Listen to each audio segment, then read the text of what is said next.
তারেক রহমানের স্বদেশ প্রত্যাবর্তনকে স্মরণীয় করতে ব্যাপক প্রস্তুতি। বিএনপিতে আনন্দের জোয়ার, রাজধানীর ৩০০ ফিটের সংবর্ধনা মঞ্চ তৈরির ব্যস্ততা, ৫০ লাখ মানুষ সমাগমের আশা। ভালো লাগতেছে, কিন্তু ভাষায় প্রকাশ করতে পারা যাবে না। 18টা বছর ধৈর্য ধরে আল্লাহ আমাকে বাঁচিয়ে রাখছে। নেতা কর্মীরা তো অনেক বেশি উৎসাহিত। বিভিন্ন জেলা থেকে লোক আসা শুরু হয়েছে, ১/২ কোটিরও বেশি মানুষের উপস্থিতি হবে সেদিন ঢাকায়। তার যে নিরাপত্তা, সেটা বিধান করার দায়িত্ব প্রথমত সরকারের, তারপর দল। আইনি লড়াইয়ে জিতেই মামলা মুক্ত হয়ে ফিরছেন তারেক রহমান, নেননি নির্বাহী আদেশের সুযোগ।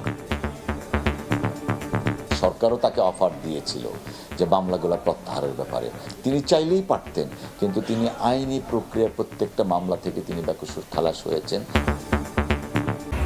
জমিয়ত উলামাকে 4টি আসন ছাড়ল বিএনপি। সমঝোতার পরও দলের কেউ স্বতন্ত্র প্রার্থী হলে ব্যবস্থার হুঁশিয়ারি।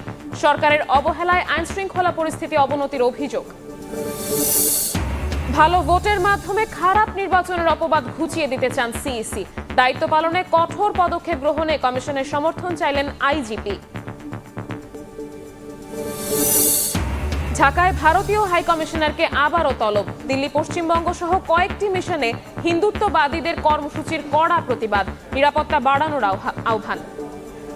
এবং 53টি ব্যাংক হিসাবে 8 বছরে লেনদেন 127 কোটি টাকা। ওসমান হত্যার আগে বিপুল অঙ্কের অর্থ জমা ও উত্তোলন শুটার ফয়সালের অবৈধ লেনদেনের তথ্য খুঁজছে সিআইডি।